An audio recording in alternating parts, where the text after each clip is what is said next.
Good afternoon, everybody. Welcome into the George Plaster Show, Friday, February 13th, Friday the 13th. For those of you that are superstitious, this is not a good day for you. But for the rest of us that are just a little stitious, to quote The Office, it's just another day. It's another beautiful day. It is the day before Valentine's Day. It is also about 60 degrees, 58 to be exact, at least in my neck of the woods. It's another sunny day. Been a great week. And today is a really big day. Today, we are going to have probably one of our more jam-packed shows that we've had in a long time, especially considering it's the football. And I'm going to use a word that I don't necessarily believe in because nowadays there's no such thing as an off season.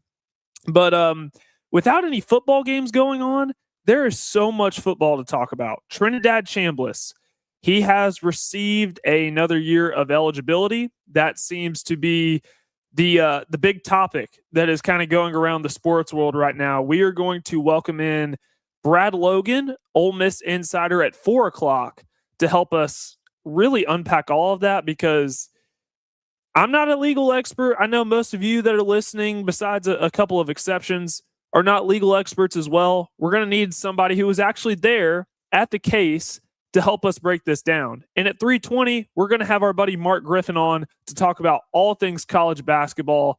But man, it has just been a whirlwind over the last couple of days. Sports overload this weekend is going to be the theme of the show because we have all these different court cases going on. By the way, Joey Aguilar, the quarterback at the University of Tennessee, he is having his court case actually going on right now.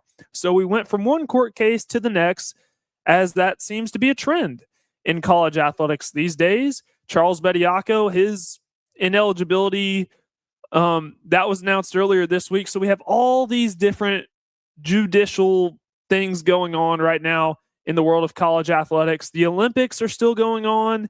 The U.S. got a really big win yesterday. And also, too, college baseball opening day is today. So no shortage of things to talk about here on the George Plaster Show as we wrap up the week.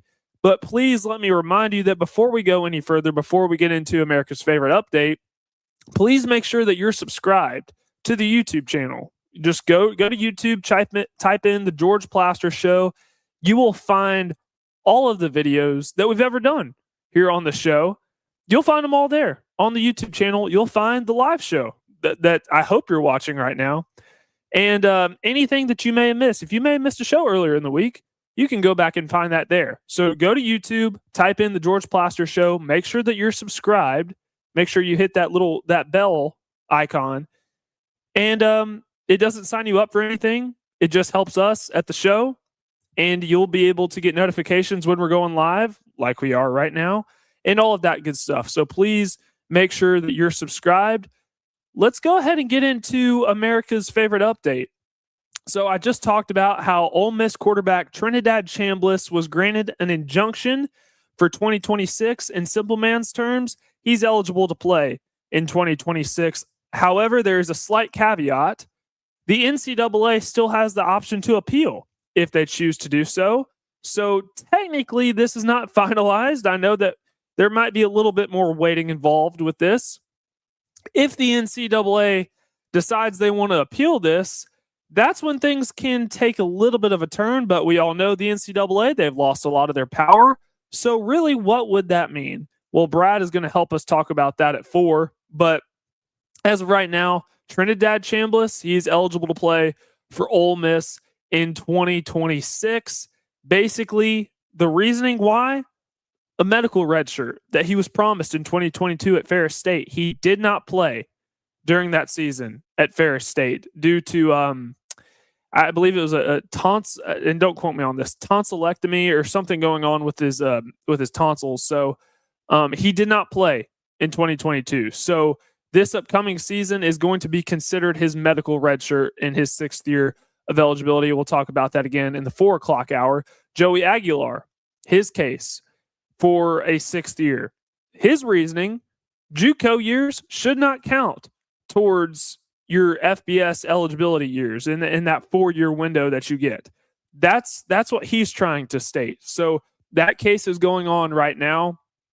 And It feels like this is just the beginning of what could be a hectic offseason, and not just college football, but college athletics as a whole. We have entered into a whole new world. So, to put a more positive spin on this situation in other areas of college athletics, specifically women's basketball, because we talked about this a little bit on the show yesterday, but Vanderbilt down at Memorial Gymnasium, they had a top 5 matchup last night versus the number 4 Texas Longhorns, and Vanderbilt beat Texas 86-70. And I know that's a 16-point gap, but I promise you, if you watch the game, you know that it was a lot worse than the score made it out to be. Vandy dominated the game. Another 30-point performance for Michaela Blakes.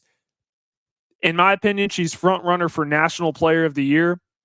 With the win, this is very important. With the win, Vanderbilt, under Shea Ralph, is projected to be a number 1 seed in the NCAA tournament come the spring, when we get our brackets. So that's a really big deal. The 4 number 1 seeds, as projected, would be UConn, UCLA, South Carolina, and Vanderbilt. Really, really cool stuff going over on West End with not just the women's basketball team. The men's basketball team is ranked. The baseball team is starting up today, and then considering what football was able to do this season as well. Lots of exciting things going on the campus of Vanderbilt University. The USA men's ice hockey team got a win versus Latvia yesterday, 5-1. It could have been 7-1. There were 2 goals that were called back, I believe, in the first period due to a Latvia coach's challenge. So that's why the score ended up being 5-1. That was another blowout in favor of the United States. They will take on Denmark tomorrow afternoon at 2:10 p.m. And then we do have some news regarding Lindsey Vonn, the very well-known U.S. Olympic skier. She is having her fourth surgery that is set for her broken, I believe it was a fibula, tibia, something like that. She is set to have her 4th surgery, and yes, she is eyeing a return to the sport after. So, man, I mean, she's up there in age. I believe she's 41 or somewhere around there, coming off of a brutal, injury, 4 surgeries. We're gonna have to keep an eye on that, but it's honestly an incredible story of resilience for Lindsey Vonn. The fact that she even attempted to do this on a torn ACL. So that is the Olympic update. The Big Ten has released a 24-team college football playoff plan. And if you haven't seen that, I don't know if I want to recommend that you go look at it, because it's honestly, we all know this is a bunch of nonsense. But at the same time, it's important that you are in the loop with all these things. If you have been completely tuned out of college football, I think it's time to get plugged back in, because there's a lot of stuff going on. So Pete Thamel of ESPN was the one that originally reported this. So a 24 team, basically a 23+1 model, meaning you take your 24 or your 23 highest ranked or your 23 teams ranked in order, and then that one spot is for your highest ranked group of 5. So if we were to have a 24 team playoff last year, it would have included 7 teams from the SEC, 6 teams from the Big Ten, 5 from the Big 12, 3 from the ACC, and 3 including your Notre Dame and your group of 5. So that was released again earlier today by Pete Thamel of ESPN. I'm going to talk about that a little bit more in the 4:00 hour when we take a deep dive into college football. I haven't done that in a while. So that's kind of the plan for today.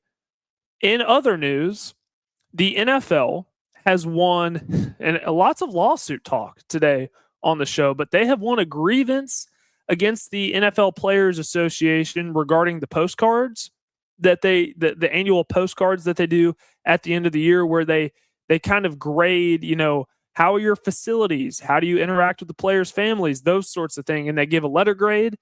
that is no longer going to be a thing, which, to be honest, in my opinion, I enjoyed seeing those because it was a form of accountability to the organization that, hey, we received a C in this category. Hey, we received a D plus in this category. We can improve on that. So that is no longer going to be a thing, which again, I think is ridiculous. But that was the news, and that was broken by ESPN earlier today. And college basketball this weekend. We have a lot of good games starting tonight with Michigan State and Wisconsin. That is a 7 p.m. tip-off on Fox. Michigan, the number 10 team in the country. They're coming off of a big win against Illinois last weekend. Wisconsin, on the other hand, is also coming off of a big win against Illinois. They actually won at the midweek point this week. So Wisconsin, they're hosting. So this game will be in the Kohl Center in Madison, Wisconsin. Wisconsin is one of those teams where they can beat anybody on any given night, but they can also lose to a team from the bottom of the conference. They've kind of been up and down like that. But Wisconsin's still firmly in the NCAA tournament as it stands right now. Michigan State, a 1.5 point favorite. Again, that game tonight, 7 p.m. tip-off on Fox. And then tomorrow, Valentine's Day. Fellas, if you are celebrating Valentine's Day with your significant other, I know how difficult it can be to also watch the games while spending time with your loved one. And there is a balance to that, but there are a lot of good games tomorrow. Clemson and Duke in the early portion of the day, 11 a.m. on ESPN. That is a ranked matchup, a top 20 matchup, number 4 versus number 20. That game at Cameron Indoor Stadium. Duke, they're coming off of the loss to North Carolina last weekend. Are they going to respond this weekend? Clemson is coming off of a midweek loss to Virginia Tech. So they can't really afford too many losses before they fall out of the top 25 completely. They may do it if they lose again to Duke, because that would be 2 straight losses and they'd be a 6-loss team. So that's a game to keep an eye on. At 12 at noon on ABC, a top 10 matchup between Kansas and Iowa State, 2 of the top teams in the Big 12. Kansas, as hot as they can be right now, they're coming off of the win versus Arizona on Big Monday, on Monday night. Iowa State, they lost a random midweek game to TCU, but they're still, the number 5 team in the country. Play really good defensive basketball. That is going to be a fun one. That game in Ames, Iowa at Hilton Coliseum. It's definitely a game that you'll want to keep an eye on. Texas A&M goes to Vanderbilt. Texas A&M, Buckyball, a team that is fighting for a single-digit seed in the NCAA tournament. Vanderbilt, looking to that just unexpected loss to Oklahoma last week at home. Now they get an opportunity to prove that was just a fluke. They get a pretty solid Texas A&M team coming into your building. How are you going to respond? Vanderbilt a 7.5 point favorite. Kentucky and Florida, a very that could be a very physical matchup in the SEC. I know we're going to talk more with Mark Griffin coming up in here about a couple of minutes. That game, 2 p.m. on ABC down in Gainesville. And again, another top 25 matchup. At 5:30, Texas Tech, Arizona State. It seems like every night in the Big 12, we're getting a ranked versus ranked matchup, and this is just another example.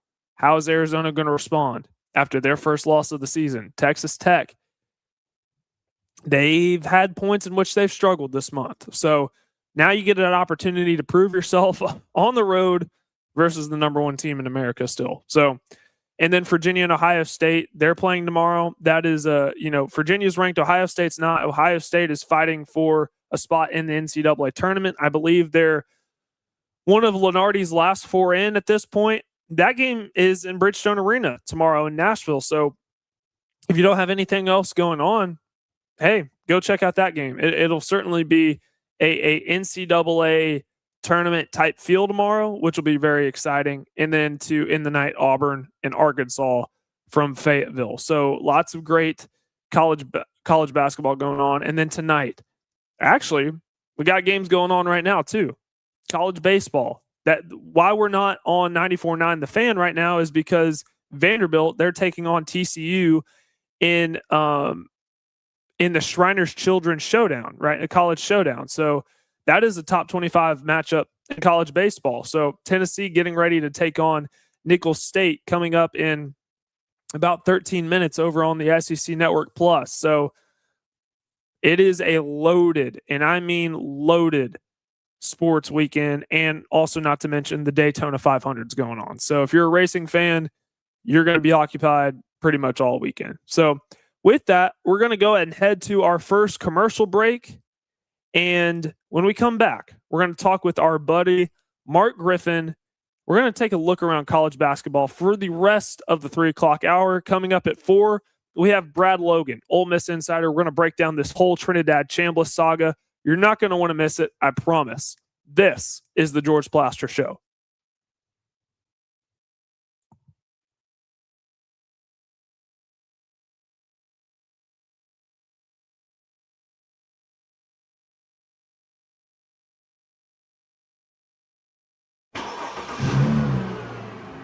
When I got my first car, my dad told me, keep the gas tank full and my number on speed dial. Now parents are telling their kids, save 615-242-9000 just in case. I'm Blair Durham. If you or someone you love is in a wreck, call us. We're here to get you the money you deserve. It's easy to say good things about the folks at Strike and Spare Family Fun Centers. Number one, I trust them with something that's near and dear to me, the Plaster and Friends Celebrity Bowling Night. But more importantly, I see the fun people have. They enjoy the bowling, they enjoy the camaraderie, and you will too. Come by any of their locations and get ready to have some fun. Are you looking for expert medical care in Nashville without leaving your home? Medical House Calls brings concierge-level health care directly to your door. Whether you need urgent attention, ongoing primary care, revitalizing IV therapy, or medically guided weight loss, our experienced providers are just a phone call away at 615-838-2375 or go online, medicalhousecalls.com. At Wilson Bank and Trust, we believe you shouldn't have to choose between personal service and digital solutions. As your local independent bank, we're proud to offer the relationships and trusted service you expect, along with the tools and technology that keep you moving forward. So whether you're growing a business, buying a home, or planning for the future, we're here to help. Because this isn't just where we work, it's where we live too. Wilson Bank and Trust, here to get you there. Member FDIC. If you are paying too much for your health insurance, you know what? You need to contact the folks at Pancoast Benefits. Pancoast works with businesses and individuals to tackle the high cost of health insurance. Whether you're a business owner, large or small, self-employed, between jobs, or over the age of 65 and in need of a Medicare plan, Pancoast can help. They make understanding your benefits less difficult and more personal. So check them out today, pancoastbenefits.com, or call them at 615-292-3400. You've heard me talk about the putting zone. Well, guess what? It's now open, and it offers a revolutionary indoor golf experience featuring state-of-the-art putting surfaces designed to replicate real-world course conditions. It allows players of all skill levels to practice, compete in tournaments, and connect year-round. Go by and see them at 3040 Sidco Drive and tell them Plaz sent you.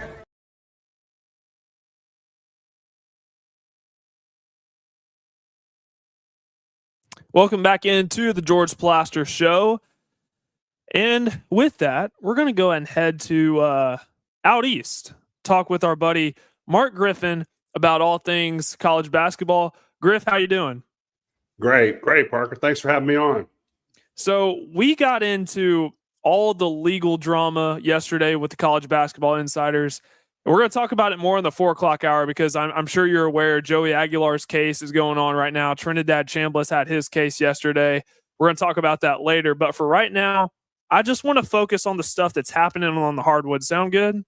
I'm down with that. I didn't think you'd have any problems with that. So let's go ahead and talk about Tennessee. They're coming off of a win against Mississippi State on Wednesday night, or was it Tuesday night? I'm getting my days mixed up. Was it Tuesday or Wednesday?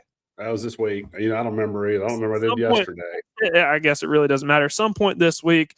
Now they're going to host LSU tomorrow night from TBA Food City Center. It'll always be Thompson Bowling Arena to me. It'll never really change. It was Wednesday night, by the way. Wednesday night. So this LSU team, Griff, I've been keeping a close eye on them. I don't think they're that good, but their record might indicate otherwise. What's your kind of feel on this LSU team?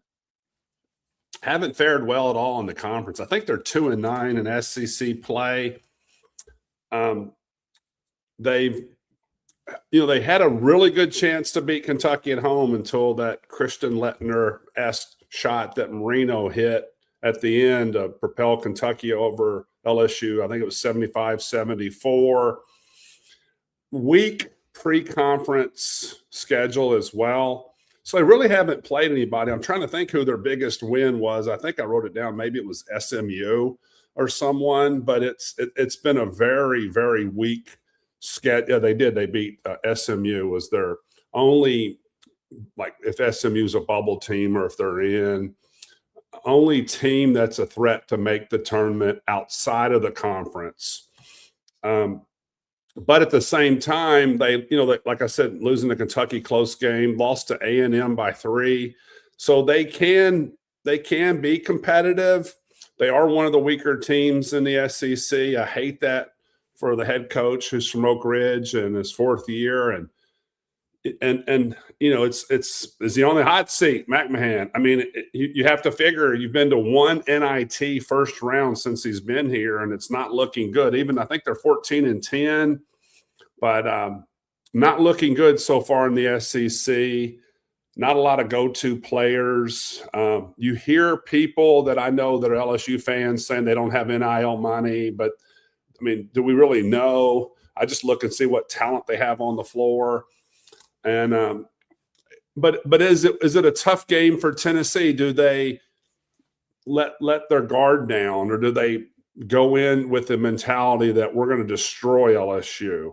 Anybody in front of us, we're going to destroy for 40 minutes, and that'll be seen. Mississippi State, I know some people here in the East Tennessee area got all wrapped up with Mississippi State coming back from a huge deficit.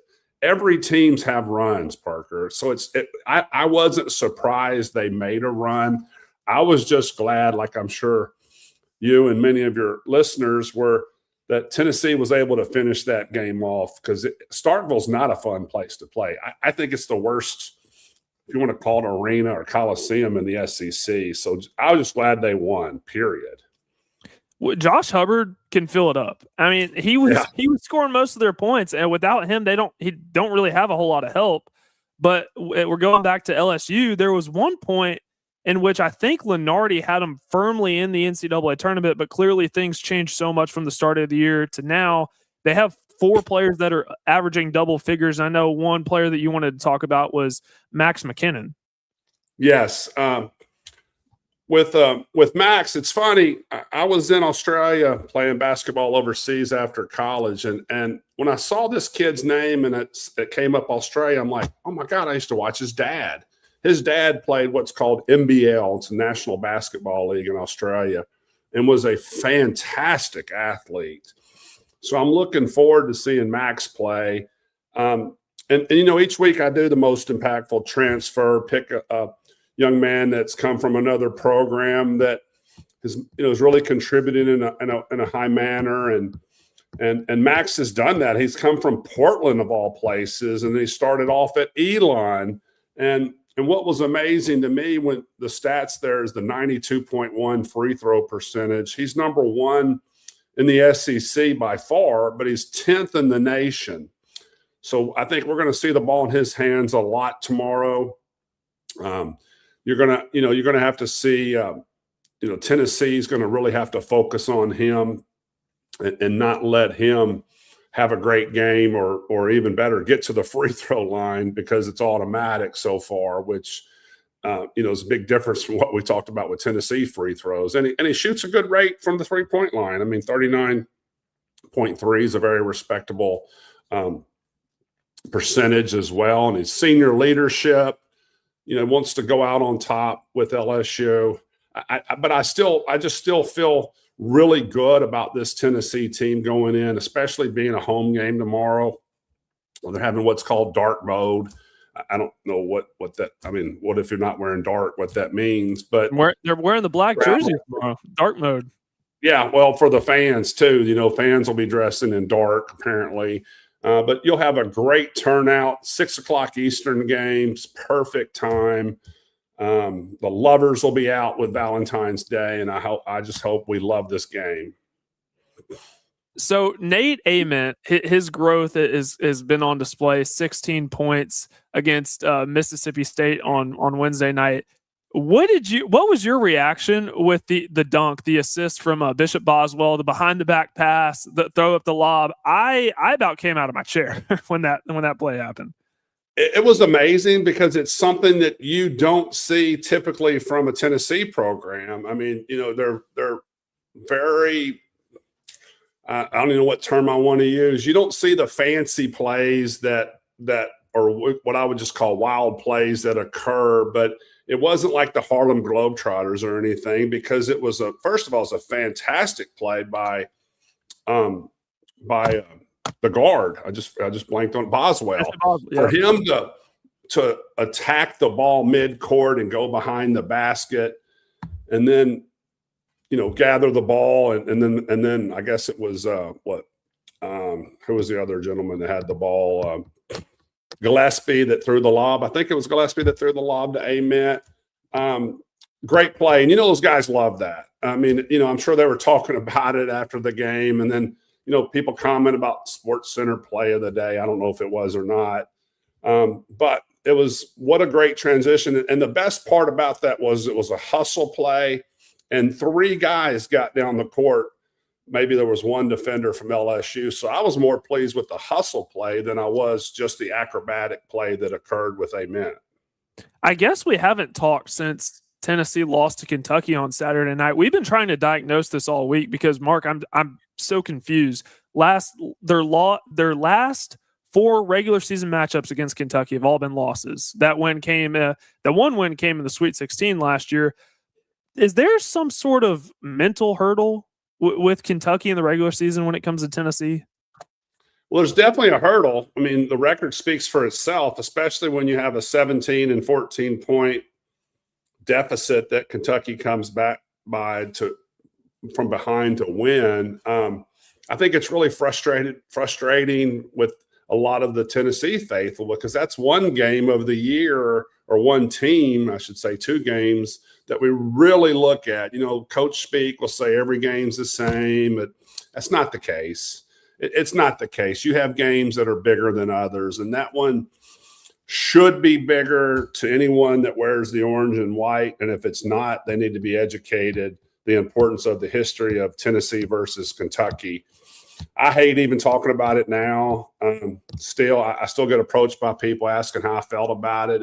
It's very frustrating. But at the same time, Parker, for the mindset of the program, it's like golf. You have to focus on next play and being now next game, because you really can't go backwards. I'm sure that the coaching staff and players looked at a lot of film to see where they broke down. You try to fix those things in practice. A lot can be done in practice. We don't talk enough about preparation going into future games, what you can learn from a loss and what you can learn from a win. I mean, you can have wins where you play horrible, but you'd still rather take the win versus playing well and losing, if there's such a thing. But it's a learning experience. In Kentucky, once again, I think it's probably the worst talented team from top to bottom that I've seen in years. But I love Owe. I really do love his style of play.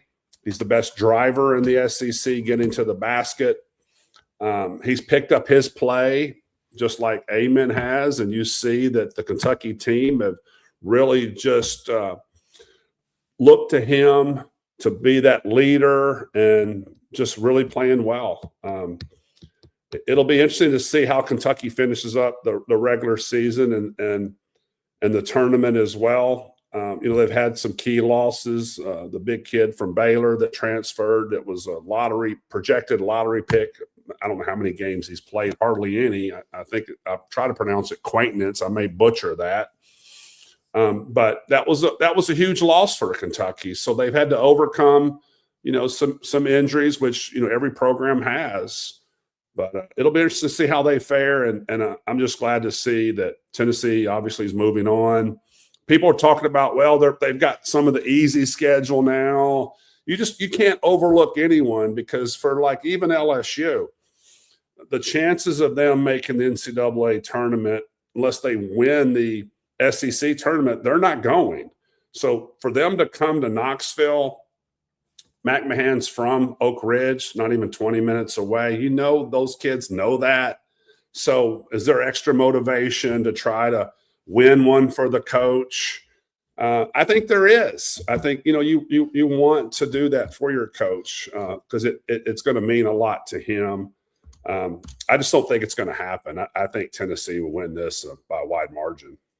And I know, at least for this way, when I was competing, I'd try to find any little edge that I could find. So if that works, that works. Griff, we're going to go all over the place. I wanted to talk about Kansas, because it's like I'm watching two different teams, and I think this is one of the best jobs. I'm not going to say it's the best, because Bill Self's been around for a long time, but he's coaching two different teams, one without Darren Peterson and one with. Two of their best wins have come without, the Arizona and Tennessee earlier in November. So I'm watching this Kansas team play on Monday night, and whether it's Melvin Council or it's Trey White or it's Flory Badunga, they just look like they are playing as a team, whereas when Peterson's out there, it looks more like hero ball. So when it comes to Bill Self, how good of a coaching job has he done this year? Simply amazing. And what we don't talk about with Kansas is their lack of depth. If you go into the depth of this program, I don't know how many years it's been where they've had a deep bench, but Self has always done a great job of, I feel, maximizing the talent that he inherits. I actually really like Bill Self. He's not one of these guys that, if I could use the term, is very selfish. It's not about him. He's anti-Calipari, anti-Patino. He just focuses on his team. He's rather calm on the sidelines, but at the same time dialed in. Darren Peterson, that's a tough one. They're projecting him to be the number one draft pick, and then now all the chatter is like, hey, how could you draft a kid that they say opted out of a game because he had a cold? I hope that's not the case, because that right there challenges his dedication to the game. And anyone that's played basketball or any sport on this type of arena or this platform, and they decide they're not going to play because they have a cold. That's a scary situation. But he's a great talent. But like you said, you mentioned several of their players, and some of these guys were key transfers. Self has done a great job, and I watched that Arizona game too, and I was amazed. What a great game! And this is a team I wouldn't want to play in the tournament. That's for sure. I just wouldn't, because they have got great guards, and then Badinga inside is unbelievable, altering shots or blocking shots. He's solid underneath. But if you can get them in foul trouble, that's the key. If you get Badinga in foul trouble, you've got a shot with Kansas, but he's just not fouling out. I think that Badunga is probably one of the more improved players in all of college basketball, but you look at the Big 12, and it just seems like every night it's just heavyweight matchup after heavyweight matchup. Tomorrow Kansas plays at Iowa State, and then we get Arizona and Texas Tech later on in the day. So I've had a lot of fun watching the Big 12, but Kelly and I have been talking about this really all week, that if I'm an NBA draft scout and I'm looking at Darren Peterson, I have reserves about if I want to draft him or not, just because he hasn't been available. And that's kind of your biggest asset is availability. there was an anonymous quote from a GM to On3 earlier this week that came out too. And he was basically asking the question, would you rather play one guy $3 million to play half of the year, or three guys $1 million who are fully bought into the team? And it kind of made me wonder, is this, I don't want to say selfish because I don't know Darren Peterson like that, but I mean, how would you classify this? Well, I still think a lot of speculation and unknowns. I did read that quote about the 1-3 million or 3-1, and I actually lean personally towards the 1-3. You get the star that's going to really make a difference. You can, and this is a debatable one though, Parker. I mean, you can get three guys that are role players and could average 10 to 12 points a game. Is that good enough? Or one that's a star? I just think your stars lead you. I mean, I think of Michael Jordan. I'll stop there. Well, I'll go Larry Bird. Or you can go, I'll take a Danny Ainge and somebody else, Kevin McHale type. I mean, once again, everybody has their role, but your stars rise and guys want to play. Your teammates want to play with a star. I remember when I was in school and I had a chance to play with Tony White, I really looked up to him, and he was a star to me and many others in the SEC and around the nation, versus playing guys that were, better than me, but not significantly better, because I looked up to him and I knew when it was crunch time, and these guys know that too, that are on the court. When it's crunch time, you're going to go to your star. You just are. Now, coaches are going to downplay it and say, hey, we've got, many parts of this puzzle that are important, but you're going to go to your star. And that's just the way it should be. And I would like to see Peterson get it together. And if he's truly having health issues, maybe discuss them. But I don't know, Self may be protecting him as well. There's a lot going on that we don't know. But what we do know is Bill Self is able to balance that. He's able to balance having a star that's missing. Obviously, he wants him playing, but he also has the advantage of having his teammates come together during his absence and play really well. Now the big $1 million question is, will they play even better when Peterson's on the court moving forward, or will he be more selfish trying to get his and not play that leadership role as a teammate? The conversation's getting really good. Thank goodness we have another segment. We'll head to the commercial break. When we come back on the other side, we'll wrap up the conversation and hit on some major college basketball discussion points. This is the George Plaster Show. When I got my first car, my dad told me, keep the gas tank full and my number on speed dial. Now parents are telling their kids, save 615-242-9000 just in case. I'm Blair Durham. If you or someone you love is in a wreck, call us. We're here to get you the money you deserve.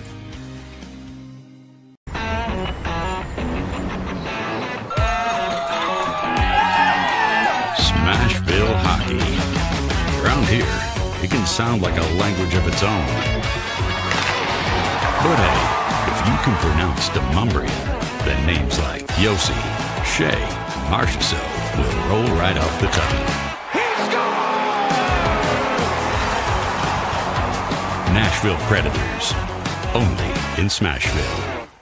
Sports and Social at Green Hills Mall is the new home for our Football Night in Nashville promotion. Their food is terrific. Their TV setup looks like a racing sports book in Vegas. And if you're a sports fan, you can't beat it. Starting September the 4th, we'll broadcast from Sports and Social every Thursday night. There's Pop-A-Shot, great football, and the chance to win a beautiful Mikey's Motors golf cart. See you at Sports and Social in Green Hills Mall. Here's Officer Garen Hoskins for the Metro Nashville Police Department. the Metro Nashville Police Department is on the forefront of policing in this century, and I'm glad I'm a part of it. I'm glad I get to find other good officers, other future good officers. And if you're watching today, or you yourself or someone you happen to know is interested, join MNPD.com. Feel free to reach out to us because we need good officers, and it's a great city to work for. You've heard me talk about the putting zone. Well, guess what? It's now open, and it offers a revolutionary indoor golf experience featuring state-of-the-art putting surfaces designed to replicate real-world course conditions. It allows players of all skill levels to practice, compete in tournaments, and connect year-round. Go by and see them at 3040 Sidco Drive and tell them Plaz sent you. Continuing our conversation with Mark Griffin about all things college basketball. Mark, we were actually talking about this last week with Kim Caldwell and the Lady Vols, and I expressed my concern about the system. You expressed your concern about the system. Now we have some news coming out this week that she's calling out her players, not letting her players speak to the media after games. And she's not the only one that's been calling out her players. Jerome Tang of Kansas State did it earlier this week. Vic Schaefer at Texas did it after they lost to Vanderbilt. This seems to be a theme, which I don't like, but speaking on Kim Caldwell specifically, how bad is that? I don't think it's a good look. I think especially the setting was a press conference. It wasn't immediately after a game where one can excuse themselves and said they were caught up in the emotion or what have you, whatever nonsense. I just don't think it's a good look to call your players out like that. You once again, I talked about practice earlier. You could get a lot done in practice motivating your players that you don't have to go public about. You can tell them anything you want in practice. I think public, you've got to guard your team, and especially a young squad. You know, they've got, I don't know how many freshmen. I have to look it up, but they've got, I want to say 8, but I may be wrong. But such a young team, how does that affect an 18-year-old being called out? Now, on the other end of that, you say, hey, you got to toughen up. And when your coach calls you out, you got to step up. And I'm sure that's her intentions. It was just it was a head scratcher to me. Obviously, it paid off against Missouri the other night against Kelly Jolly Harper, former Vol that's now leading the Missouri team. And then they've got a huge game, and I'm actually attending that game, Parker, this Sunday against Texas. And I can't wait for that game. There's going to be a lot of people at what I call Thompson Bowling Arena this Sunday. It'll always be Thompson Bowling Arena. Always. It'll never change. So we had on one of Kelly's former NFL coaches, I believe it was on Tuesday or Wednesday, and I was trying to get him. I'm like, tell a story about Kelly, just a really embarrassing story. And he would not do it. He would not say a bad word about Kelly, no matter how bad I wanted that to happen. So I think this is kind of a nebulous topic because Tom Izzo, the way that he went about it, calling out Jeremy Fears and saying that he may bench him the next game. And then he goes out and he scores, I think it was 26-28 against Illinois, had 9 assists, or actually it was more than that, double-digit assists. Mm-hmm. I think that was kind of the right way to go about it. But it's such a bad look, especially when you don't let them talk after games. I think that's just a really bad look. Yeah, I don't think it was a good look. But I coaches, they've got a strategy behind everything. So she had a strategy. I just don't know. Was it an assistant coach said, hey, rip them in public? Was it her own gut? Was it administration? Probably not. Who was in her ear? Was it on her own? She's still a relatively young, experienced coach too. I mean, she hasn't coached that many years. So you learn. Now, did she regret it? She made some sort of statement, but who really pays attention to, a statement 4 days after you make the statement? That just means the AD came and spoke with you and said, hey, you probably need to change your tune there. So, but if it helps motivate the players, and once again, you can rip them in practice all you want. You can tell them anything, and it happens, and that's where it takes place. And I'm sure they had some intense practices and needed to, but I think they got a bright future here. I really do. I still don't understand the hockey substitution 4 or 5. I'll never understand that. I'll never get it advocate that. I don't care if they win a championship. They're like, hey, that's the best thing ever. I'll say, no, it's not. Ask 9.5 out of 10 players, would they want to play 2 minutes and come out, not even touch a ball, not make a mistake on defense, hustle down on defense and offense, and they get pulled? They're going to say no, don't like it.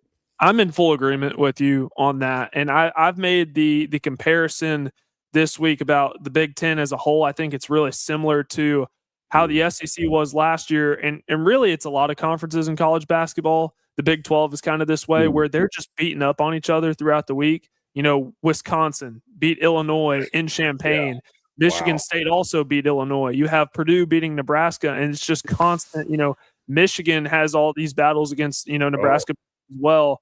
So I wanted to talk about Nebraska. We had their general manager on our show about a month ago, and he talked about why this team is so good, but they've kind of hit a skid. And that might be because they're facing kind of the meat of their schedule.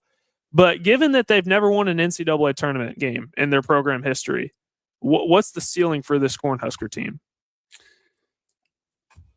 I don't know if they're a Sweet 16 team. I hope that the mayor, Fred Hoiberg, makes it to a Sweet 16. If any top echelon team in the Big Ten does not make it to the second weekend, I would call out Nebraska. And you're right. They started off, they had a long streak where they were undefeated, got into the meat of their schedule, had some struggles. I just don't know if they have enough leadership to advance, guard play to advance. They got a big guy that's really good, and I just forgot his name. But it'll be interesting to see. I mean, they don't have the experience, and that's another thing you get back. Even with all these transfers, what are you bringing in? Are you bringing in guys that have won from previous programs and advanced? And I can't really say that Nebraska has that. Now, as a fan, I'll definitely be cheering for them. I'll be cheering for them and Miami of Ohio as well, as long as they're not playing Tennessee. According to Lenardi, he had them playing each other. But I love the underdog. And even if Nebraska's played so well, I would still call them an underdog because, like you said, they haven't been there before, or in years. So it'll be a great story. I just don't see them making it to the second round of the tournament based on what I've witnessed. And like you said, every night's a battle. And that Big Ten, man, they're bad. I saw Michigan the other night. And I'm like, who's going to beat them? I mean, their big guys are unbelievable. I mean, they're brutally strong. They're going to have guards have a bad night for Michigan to lose. I really believe that. Yeah, with George not being on the show the last 3 weeks, I've taken over his bets of the day. And when I bet on Nebraska, people ask me, is there bias involved with that? And I say, heck yeah, there is. I love Nebraska. I want to see them do well. I love these underdog stories. But when we're looking at national championship contenders, and we'll just, stick with the Big Ten for right now, Michigan, I think it's safe to say that they're definitely a national championship contender.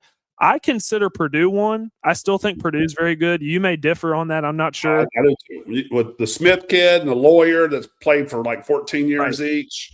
Yeah. Once again, guard play. Right. Experience. They've been there. They've advanced.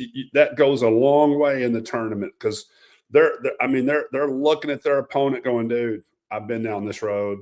You haven't. And they're telling them, they're talking smack. Your first time, you don't know what it's like. Cameras on, you don't know what to do, and they say it in worse terms. But they have experience being there, so I'm big on Purdue as well. Once again, a lot of things come into play. The points will go down 8 to 10 points a game. Guards are going to be more involved, which favors Purdue. Defensive struggle or defensive battle is going to come in, I think, more. And that's going to help Purdue. The problem with Purdue, I'm just a little curious, the games I've seen, and it's unfortunate, but the depth, how much depth do they have? If Smith, Braden Smith, right, Parker? Yep. If he gets in foul trouble, then they're in trouble. Lawyer, off night, there's Braden. then they're going to struggle. Now, I love this kid here, and he's not talked about, I think, enough because is he projected to be a lottery pick? Will he be in the NBA? I don't know, but I tell you what, he'd be one of the first kids that I would have on my team because he's such a leader, gutsy. He's that quarterback of the team, never gives up, positive attitude, great body language.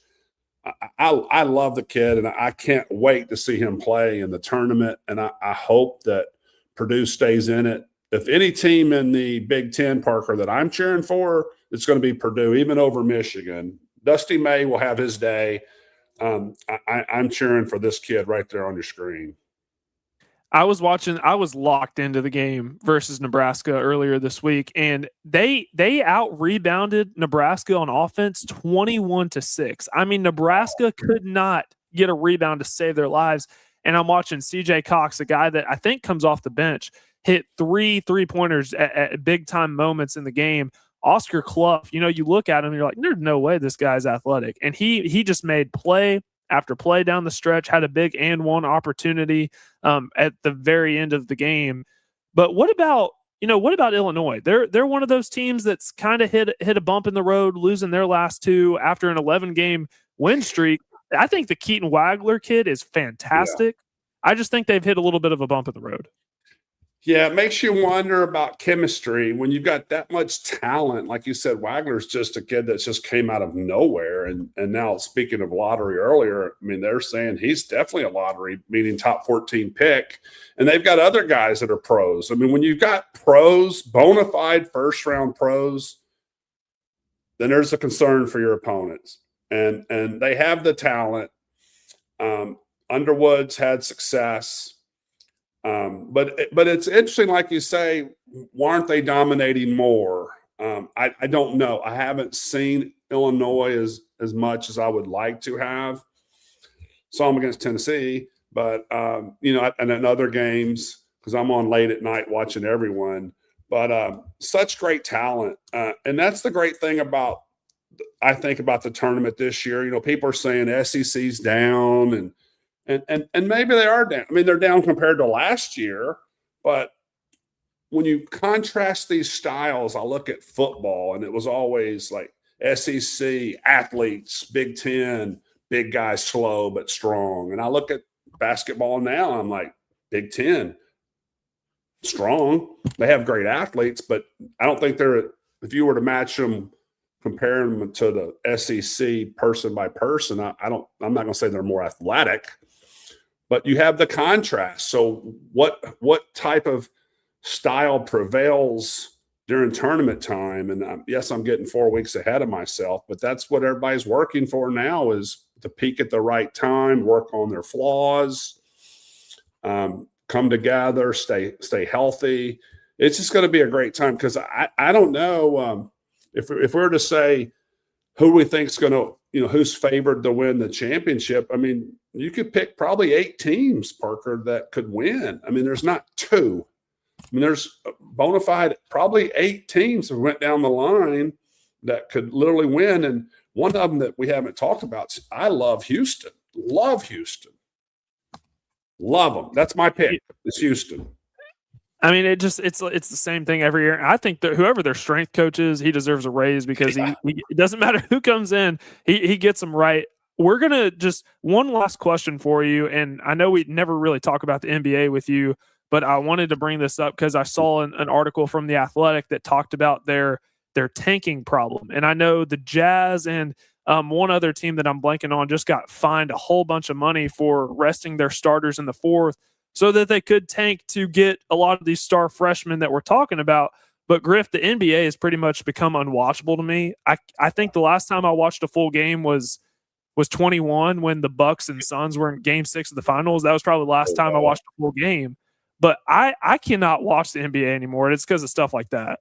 Yeah, it's this whole tanking and what they call it, something not rest management, load management, yeah, whatever that means. I mean, someone should get punched in the face, because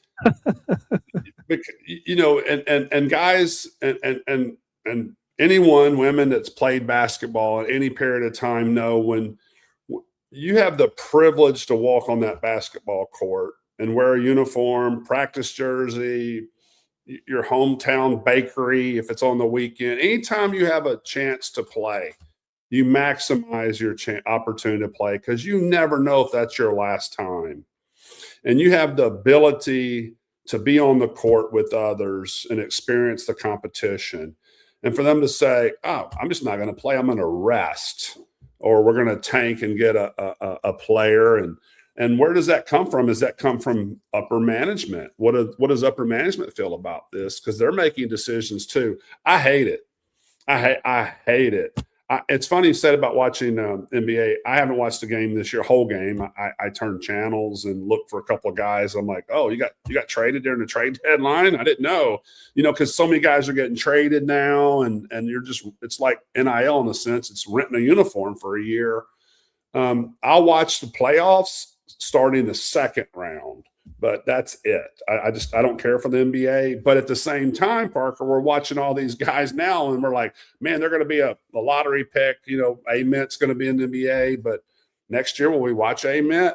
Probably won't. I'm not watching Chaz Lanier, and God knows, unfortunately, Connect's not getting off the bench at LA, and so. It's a tough game to watch. And now, as you know, you got so many options out there for sports. I mean, I hadn't even watched the Olympics hardly because I'm all into the college basketball games every night because there's so many good games on. Right. So it's hard for me to take time to watch any Olympics or any curling or anything because I'm so enamored by the college game right now, men's and women's for that matter. Right.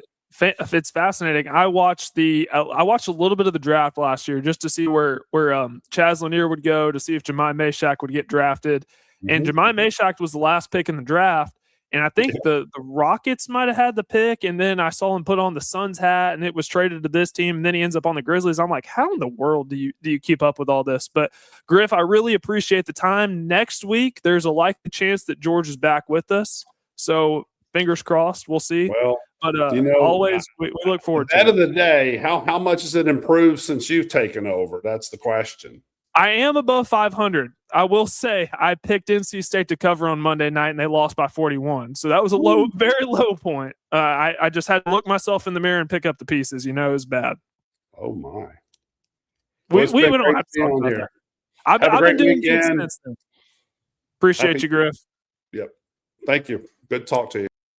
That was our buddy Mark Griffin talking all things college basketball. We're going to take a brief break. When we come back on the other side, Brad Logan, Ole Miss Insider, is going to join us. We're going to break down this entire Trinidad Chambliss saga. You're not going to want to miss the conversation. This is the George Plaster Show.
Welcome back into the George Plaster Show.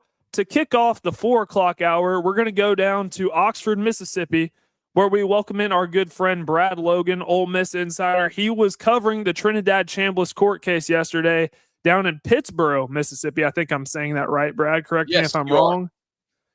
Wild day yesterday. And Brad, I always say on this show that to cover college athletics, it doesn't even mean just college football, but to cover college athletics in the off season, you have to be a lawyer nowadays, because you got all these different court cases going on. I know Joey Aguilar's case is going on in Knoxville right now, but you were at Trinidad Chambliss's court meeting yesterday. Kind of give us, for those of us that weren't really keeping up with it all that well, kind of give us some bullet points of what all went down yesterday. Well, it was an injunction hearing, and the NCAA has denied Trinidad Chambliss now 3 times. They actually denied the extra. I forget the terminology. They Ole Miss wanted to have him eligible for another year. Then they denied that. Then Ole Miss appealed it. Then they denied that. Then they said, "Well, take another look with doctor notes and that sort of thing." They denied that. They actually denied that while the injunction hearing in Pittsburgh was going on. So basically, Judge Robert Whitwell is on the bench, and you've got a couple of different attorneys that are representing Trinidad Chambliss. That's obviously William Liston and Trey Byers. And then you had Tom Mars, who has been a thorn in the side of the NCAA. Basically, in a nutshell, is what you've got is Trinidad Chambliss is not asking for an extra year to play football. He's just asking for his 4 years that he was guaranteed when he started at Ferris State. He's asking that the NCAA, or the state of Mississippi in this case, in Chancery Court, which is a court of equity. It's not win or lose or guilty or not guilty. It's a court of equity in Mississippi. He's just asking for the opportunity to participate in football in Mississippi.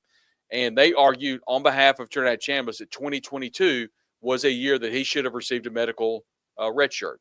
He was incapacitated. It's what they argued to the judge. The judge is the executioner and everything in between. There is no jury. So the judge, Robert Whitwell, is the one who ruled in an hour and 19 minutes. Yes, straight hour and 19-minute ruling, 40-plus pages. And so obviously, as everybody knows that is watching and listening, they ruled in favor of Trinidad Chambliss. And in large part, there were a couple of things that really jumped out to me for the reason that they ruled in Trinidad's case in favor of Trinidad.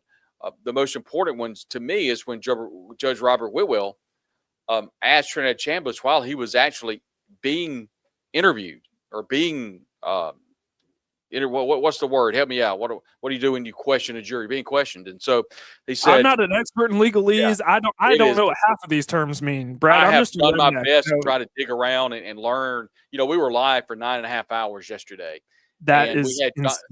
We had John Cox, who is our resident attorney, and so he came on and talked about what was going on.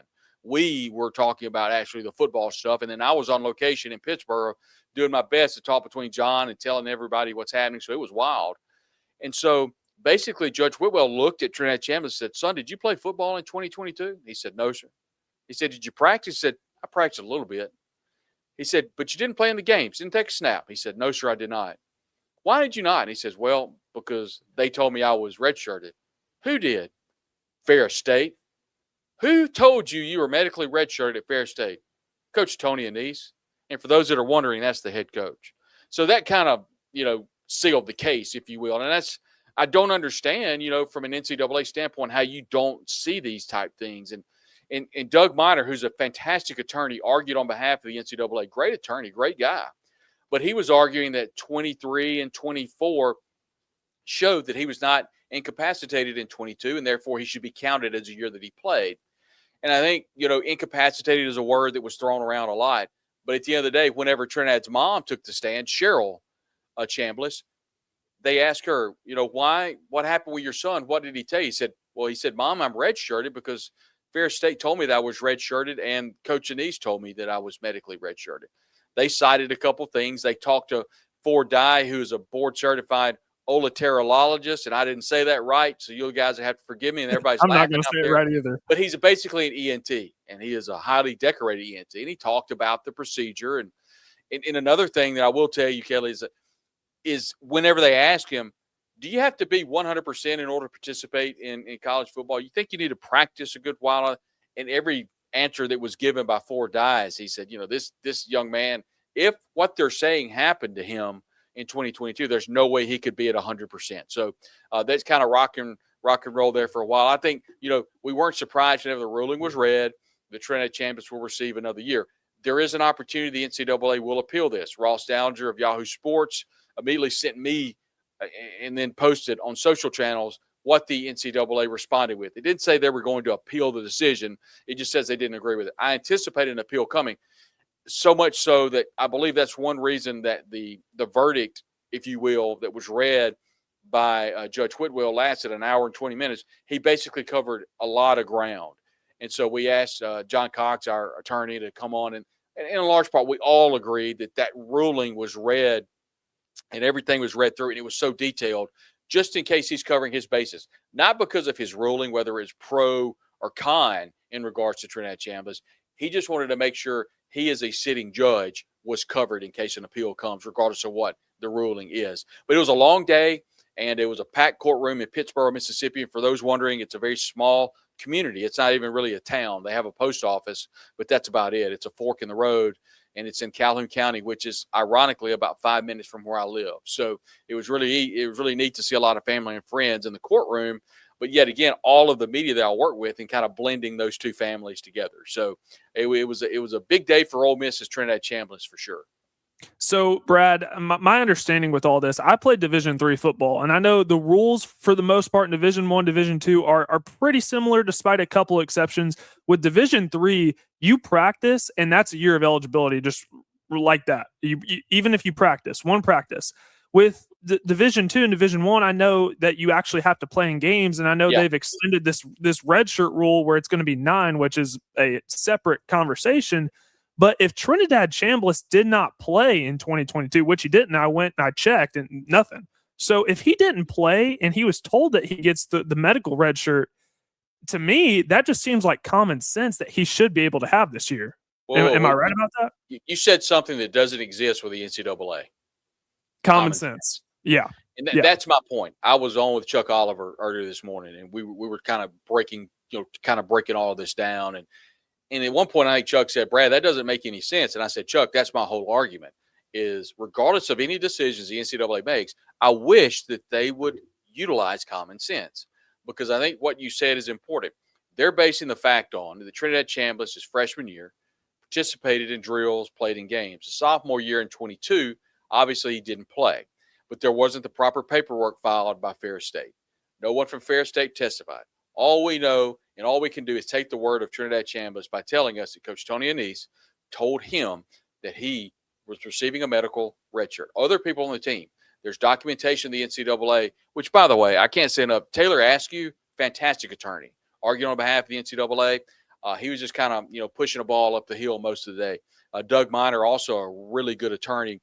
He closed for the NCAA, and, it was a rough day. And I think Ole Miss did a really good job of making sure and pointing out that all they can go on, I say Ole Miss, Trinidad Chambliss's camp did a really good job of pointing out that all that Trinidad can go on is what he was told. His mom, I thought, gave a really good testimony about how she was told the same thing through Trinidad that he was told. I thought it was interesting, too. At one point during the trial, and I'll firmly admit it, and attorneys are going to laugh at me, during closing arguments, I didn't know you could have a rebuttal. So that's just something I didn't know that either. So there was a rebuttal after so we heard from Trinidad Chambliss's attorney, William Liston. He closed his closing argument. Then we heard from Doug Miner in his closing argument. And then we heard the rebuttal. And at that point, during the rebuttal, Doug Miner stands up and says, hold on just a minute. And that is something that I've learned doesn't happen very often. And so at that point, William Liston says, did you just interrupt my rebuttal? And at that point, the judge and Doug Miner started kind of going back and forth. So it was a situation where it felt like the NCAA kind of saw the tide turn, if you will, and they did not even show up for the verdict. And at that point, Sheriff Greg Pollen of Calhoun County read the names of the attorneys, David Zetlin, Taylor Askew, and Doug Miner 3 times apiece and said, are you here? And they said no. And I'm sorry, they didn't say no, they weren't there. And then the judge says, okay, it appears that they're not here. I've been told they are had a case in Tennessee they had to deal with. So it appears that they've headed on. And then he says, that's not how we do things in Mississippi. I'll be discussing whether we need to have a show cause for, and he called something, some legal thing about breach of something. And he was very upset that they weren't there for the verdict. I think that I talked to a couple of attorney friends, and they said that could have been handled a couple of different ways. Number one, maybe you leave somebody back, or at least go to the judge and say, hey, we've got a time crunch. I'm sorry, judge. Just want to say we're not going to be able to stay. But apparently none of that happened, and they bolted. That did not go over well in the courtroom, and it sure didn't go over well on social channels. Just not a great day for the NCAA. I'll be interested to read about, because I heard Taylor Askew did a great job today with the Aguilar hearing in Tennessee. So I'll be interested to read what happened there. But it was a case in which Ole Miss was in good position the entire day. I think Tom Mars, obviously, I talked about him. He was there. I'm very familiar with Tom Mars. Very, very backup capacity, but played a big role in this, which wasn't very vocal during the trial. But Ole Miss had their ducks in a row. Ole Miss's defense team of Trinidad Chambliss. Forgive me, I keep saying Ole Miss, but it's Trinidad Chambliss's team, not Ole Miss's. He's obviously the quarterback at Ole Miss. So, but good news is that he will be the quarterback for Ole Miss. For Ole Miss, that news is good for them. So, it was a good day for Trinidad Chambliss, and it felt like early on maybe some question marks, but then the tide turned very quickly when Joe Judge hit the stand and kind of got Taylor Askew skirted up just a little bit. And then at the end, I thought Doug Minor kind of got flustered a little bit with the judge and kind of said, Judge, I think you may be confused about this. And when he said that, it was kind of a collective groan in the courtroom. And at that point, the hay was in the barn. So was Ferris State's head coach, or Trinidad Chambliss's head coach at Ferris State? He was there yesterday, right? No, he was not. Tony Anise. He was not. And I don't know if he's still the head coach. I just know his name was said a lot. Secondly, there was a physician, and they kept talking about doctor's notes from 2022, and they were asking Dr. Ford Dye about, notes, and what does this note say? And Dr. Dye was like, look, man, this is so long ago. I'm looking at somebody else's notes. This could have been done by either a nurse practitioner or a physician assistant. We don't know how specific these notes are, so it's really difficult for me to go into that. I mean, the prosecution was really honing in on these notes, and Dr. Dye kind of wasn't having any of it. And then it kind of went to Joe Judge, and, he was talking about, they asked him a question, something about medical. And he's like, guys, I'm a football coach, and I'm not sure I'm qualified in answering any kind of questions about any of these things here. All I can tell you is what it takes to be a college football player, and, kind of goes into it from there. Right. And that's kind of how I feel. Like, I just want to talk about the sport. I just want to talk about football on the air. I don't want to talk about all these legal issues.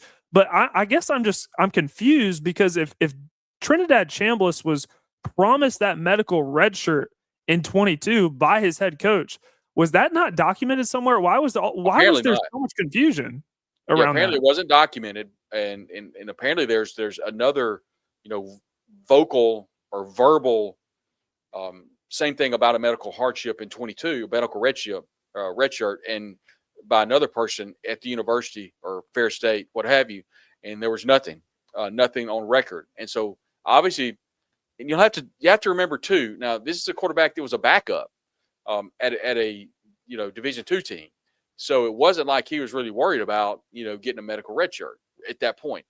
I say he wasn't worried about it being 100% specifically documented, because at this point he didn't know what he was going to do. Sure, right, yeah, that wasn't just a ton, and even the NCAA admitted, I get it. I mean, this is a situation where a quarterback is a part of a really good team, and he's not playing, and they tell him, "Oh, don't worry about it. We're worried about winning games."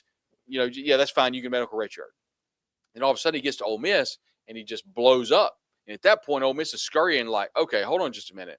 We think he's got a red shirt in 22, so we need to go ahead and file this." And so they file it, and I don't know if they didn't have any good communication with Fair State. I don't know that. I just know that they were no part of point of this. Remember, this is not depositions. This is not to where you can sequester somebody. I think sequester is the right word, where you have to make them come testify. So I don't think, obviously they didn't want to be a part of this. Obviously, we just had documentations from Fair State that Ole Miss was able to obtain, and it was a situation where it was honestly Trinidad's word against the NCAA's, and it was a situation to where the NCAA couldn't prove it. Trinidad couldn't really prove it, but it was a court of equity, and it was highly in the favor of Ole Miss yesterday. if you think about all the major court cases, specifically in football, I mean, you had Diego Pavia last year, which we were wall to wall covering, here in Nashville, and then this Trinidad Chambliss case, and then Joey Aguilar's, which, by the way, that got delayed, so we won't have an official ruling on that until later. And then Charles Bediako this year in college basketball. So you have all these different individual cases that are being taken to the state courts, and that's kind of been the trend. If you get denied by the NCAA, we'll take it to state court and find a favorable judge. How is this? And I've heard you rant about the NCAA, especially on this show. How is this sustainable if you have all these little individual cases? And they're all different. That's the difference. Right. Yeah. All these cases are different. And at one point, Taylor Askew brought up Charles Bediako, and the judge's like, wait a minute, isn't that the guy that played professional ball on campus? He says, what in the world does that have to do with this? And they're nothing of the same. The only small little difference is there was a rule or something in there about years of eligibility and that sort of thing. Otherwise, this had nothing to do with it. And, the Aguilar case, the Pavia case, you got JUCO versus D1 versus D2. You made a great point about D3 football. It's all different. And until the NCAA comes together and gets a collective, either retired group of college coaches, current coaches, former players. In fact, I think they need a board of about 12 people across the gamut of college football. Diversity. I think they need former coaches. I think they need older coaches, former players. They need to get in a room, get a couple pizzas, and get some Cokes together and figure it out. Because I'm from Mississippi. Everybody knows where I'm from. I'm from Calhoun County, Mississippi. We kind of threw that out there earlier on. I'm in the middle of nowhere. We have no 4-lane access. So I live on common sense. And for me, the common sense is that Trinidad had a 22-year. He didn't play. He thought he was getting a medical red shirt. That's what he was told. That's what the coach told him. Well, we need to go to that coach and get it on record. And then if we're on record, okay, you got it. Now, if there's some malfeasance going on and maybe you're trying to swindle something, okay, I get it. You don't get it. Let's just have some common sense. And we need a commissioner of college football. People have said that won't make a difference. It absolutely will. Because the only case that's been ruled in the NCAA's favor right now, guess what? It's when Greg Sankey said he disagreed with the ruling. When Greg Sankey said he disagreed, guess what? The NCAA granted it. So we've got to have somebody in a position of power. And by the way, we've heard nothing from Greg Sankey in regards to the Aguilar case or the Trinidad Chambliss case. I think that says a lot by the silence from Greg Sankey. We have to have a commissioner, and we've got to get some rules, and we got to wrap our arms around this thing. There's such a disconnect between the NCAA and the college football playoff and this player institutions. The funny thing Doug Miner said, he said, this is not about fairness. This is about the law. And I don't know if he meant it to come off that way, but when he said that, everybody just shook their head. That is such a disconnect between the NCAA and its members, because fairness has been thrown out the window. With this Charles Bediako case, it took forever for Greg Sankey to open his mouth about the situation, and it drove me crazy. And it drives me crazy too when people lump this Trinidad Chambliss case together with Joey Aguilar's, with Diego Pavia's, because they are so different. Diego Pavia and Joey Aguilar, their main argument is, well, I played JUCO football, and that shouldn't count towards my FBS eligibility. Meanwhile, Trinidad Chambliss is just trying to get his medical red shirt that he was promised in 2022. And, I grew up a Tennessee fan. I don't want Joey Aguilar to get the extra year just because I don't think it's right. I didn't want Diego Pavia to get his extra year. But with Trinidad Chambliss, I view it completely different because he just needs to get what he is owed and deserved. One thing I'll tell you real quick before we get out of here is what was told me, Parker, is during the course of the case and whenever the rebuttal happened, I thought William Liston, the attorney for Trinidad Chambliss, was fantastic in the rebuttal. But, he paused for a minute. He kind of looked down, and I don't know if it was in his script or not, but he looked over at the NCAA and says, we're having this huge, huge case. All this is going on. You know what the sad part about this is? You and the NCAA should be trying to help this young man get his medical red shirt in 22, not stop him from getting it. And, everybody in the room was like, wow, it's very simple. It's very common sense to say that, but It's so true. Rather than fight, because what's it going to hurt the NCAA for Trinidad Chambliss to play another year? Is it going to hurt them, or is it going to help them? It It's would going to help help them make draw more money, eyeballs, right? get more eyeballs on the sport. It's going to help Trinidad, obviously, because that's what he wants to do. In fact, I would argue it could hurt Trinidad more by coming back because his draft stock may not be as good next year. It's just so backwards. And it's just, we need more common sense. And I don't mean to get political, and I'm not going to, but so many people say that in the political ranks. My goodness, in college football and the NCAA, we need common sense, and we need it badly. Brad, you and I are one of the same because I'm from a small town in Tennessee. I live on common sense as well. I don't care to get caught up in all this legalese drama.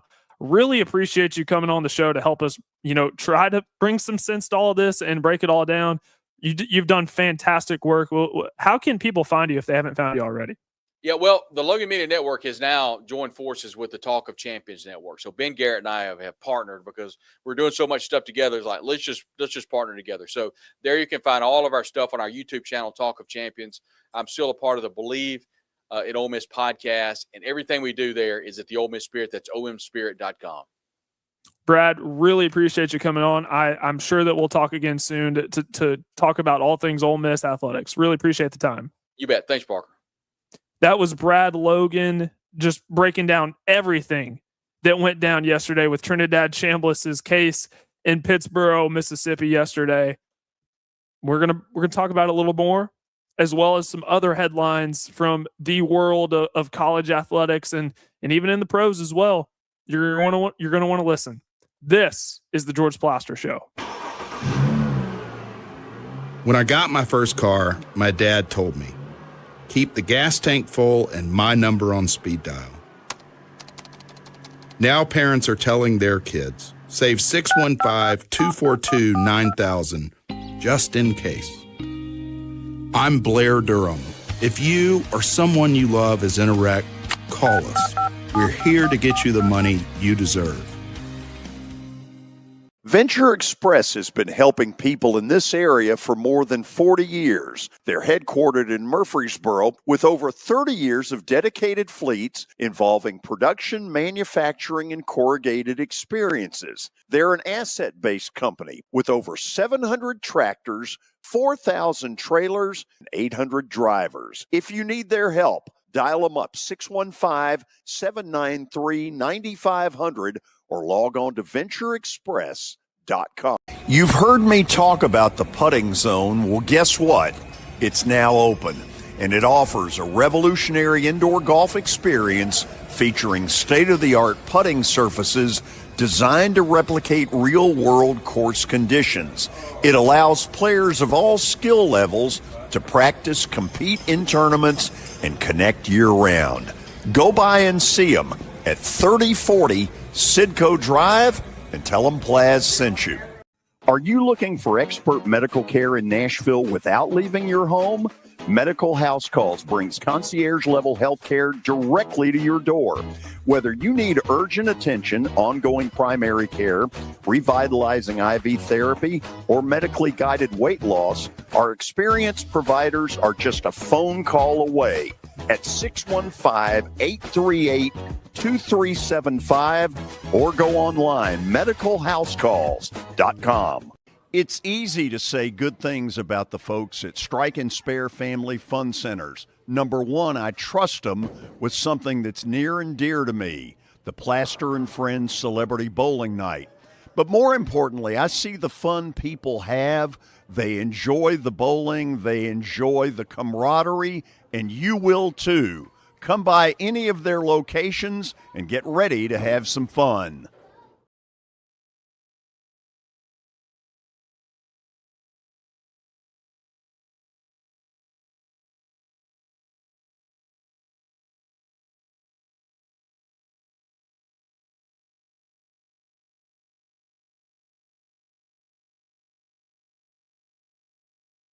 Huge thanks to Brad Logan, Ole Miss insider, who was actually at the Trinidad Chambliss preliminary injunction hearing, I believe is the right term. Again, I'm not a legal expert, and that's one of the things that has frustrated me about, because I'm a college football guy. I love everything about college athletics, but having to cover, these sports when there are not games being played, a lot of this stuff like we're seeing play out with Trinidad Chambliss, like we've seen play out with Joey Aguilar. And by the way, if you haven't been keeping track of that, Joey Aguilar did have his hearing today.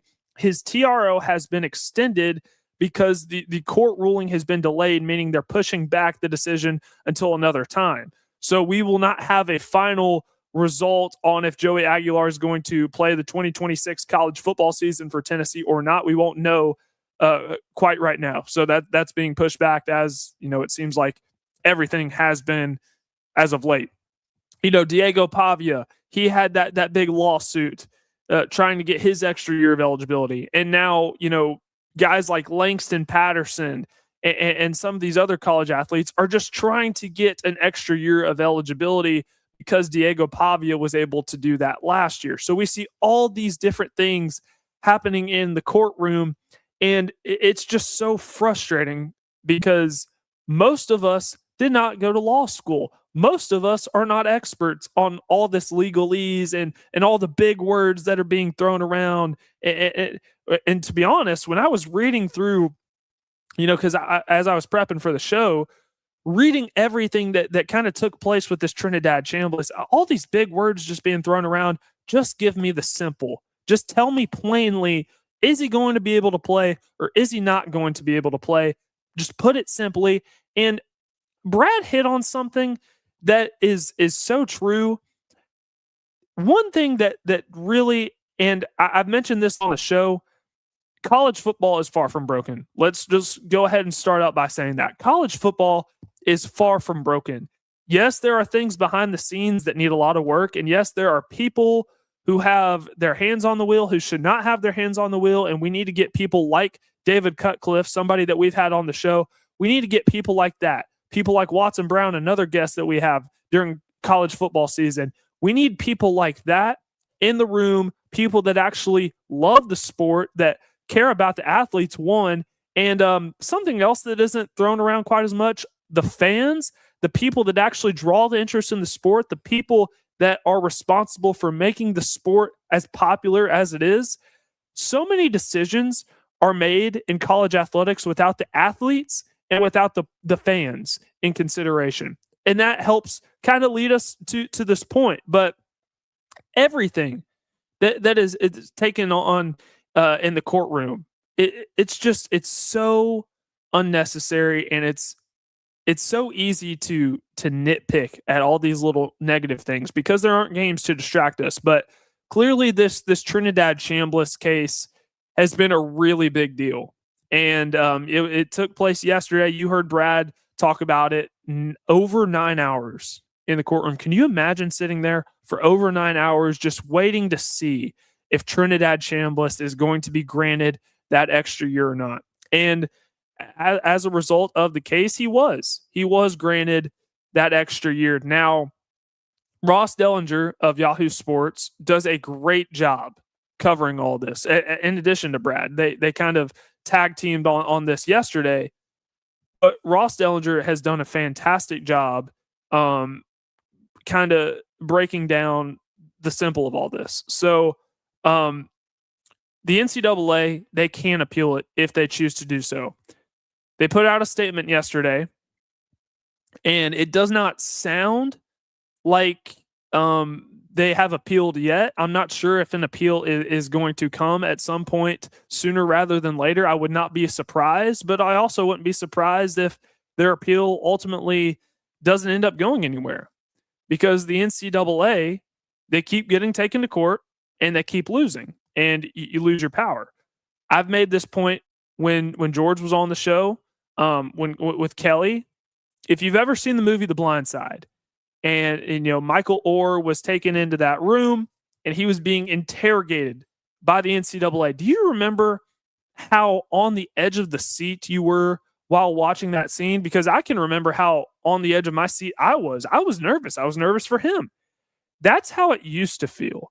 When the NCAA came knocking on your door, that used to be like the feds. It was the equivalent of the feds, the police coming to knock on your door.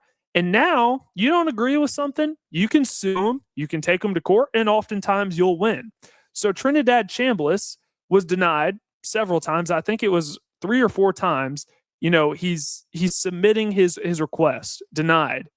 He's submitting his request for reconsideration, denied. So what happens? You sue the NCAA.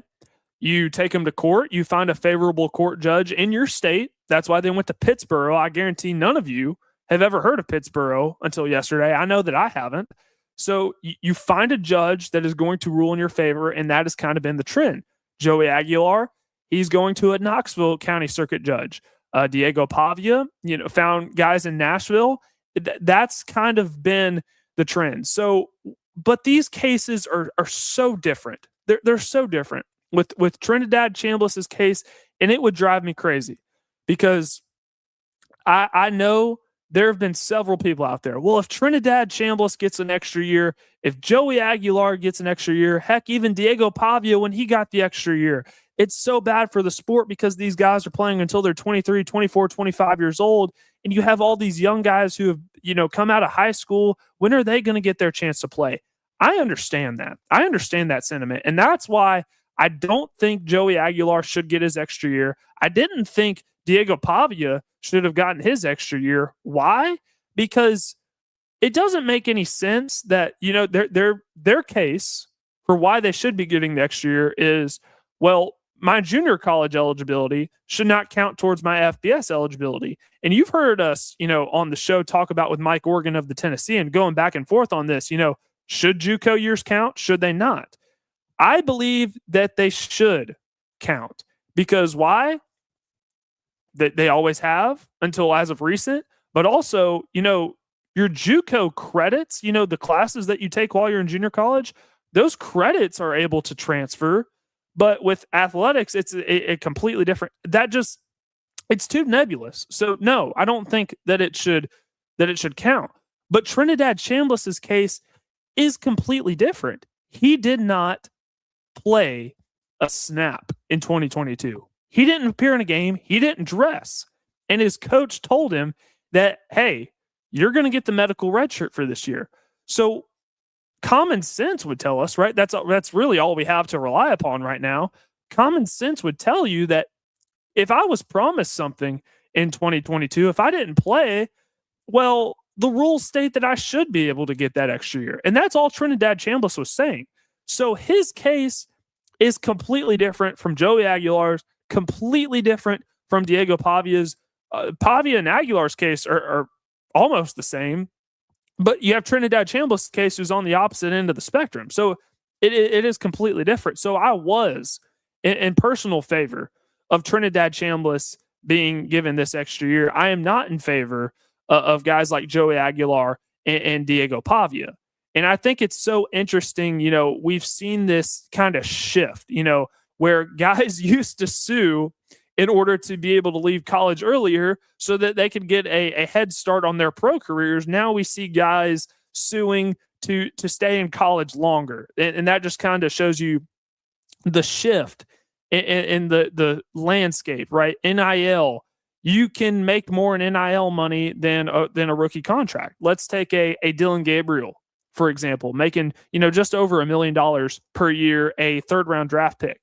If, at Oregon, I haven't seen exact numbers, but he was probably making more in NIL because, Phil Knight, Nike, he was making more at Oregon than he would be making on an annual basis, an AAV, annual average, with his rookie contract. So it makes sense, if guys had their choice, of course they're going to want to come back to school. Because why? They're getting paid millions of dollars to do so.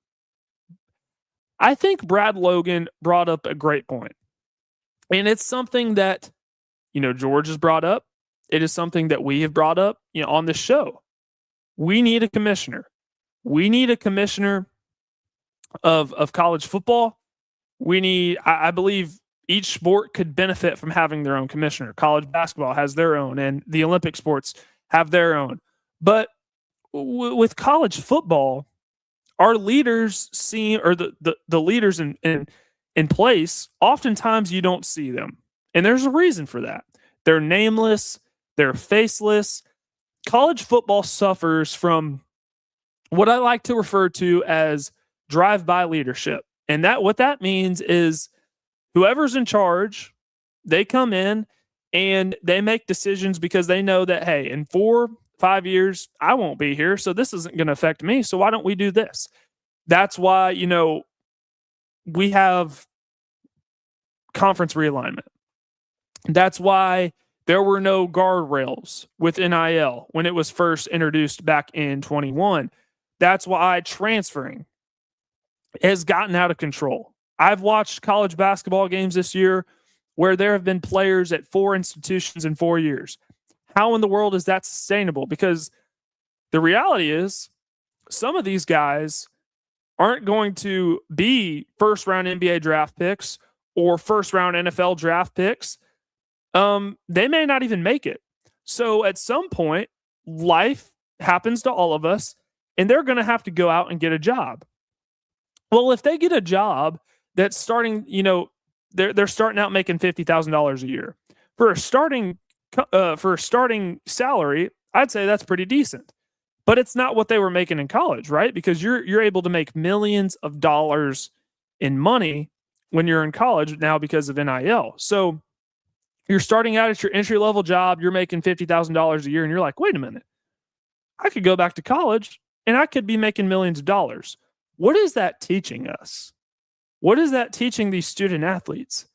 That's why we need guys like Coach Saban. That's why we need guys like Coach Cutcliffe. That's why we need guys like, a Watson Brown, or we need people like that who actually have the best interest of the athletes and the fans at heart. Because believe it or not, and this is something that drives me crazy, and this isn't actually something that just drives me crazy. I mean, it's biblical. It's in the Bible, right? Money is greed is the heart of all evil, right? And money. So when that becomes the sole focus, it starts to blur all these lines. It starts to get confusing. It starts to get, hazy. You got all this fog and you can't see 5 feet out in front of your face.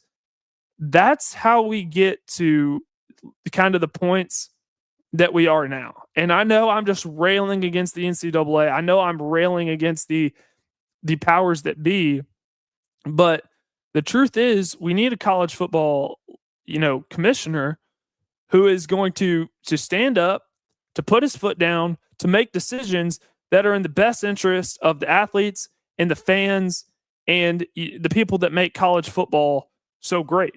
I would say the greatest sport in the world. And believe it or not, making decisions that benefit you monetarily don't always actually end up benefiting the sport. And I like to use the analogy, right?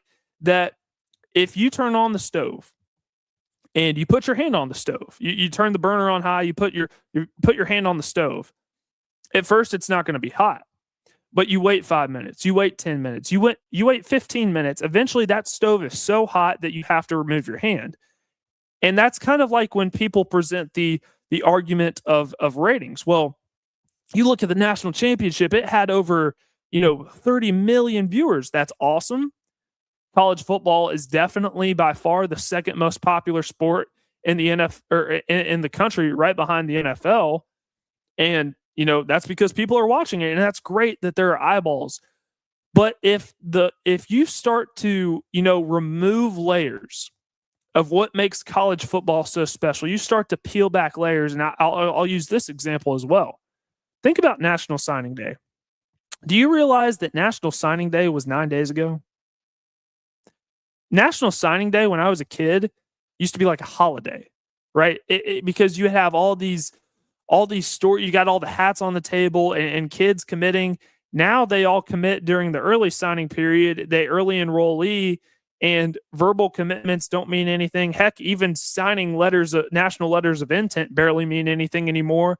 So people don't follow National Signing Day as closely unless you're a diehard or a sicko, right? You don't follow as closely. Well, you remove a layer of what makes college football so special, because that's the equivalent of, like, if you're an NFL fan, what the draft means to an NFL fan, that's what signing day used to mean to college football.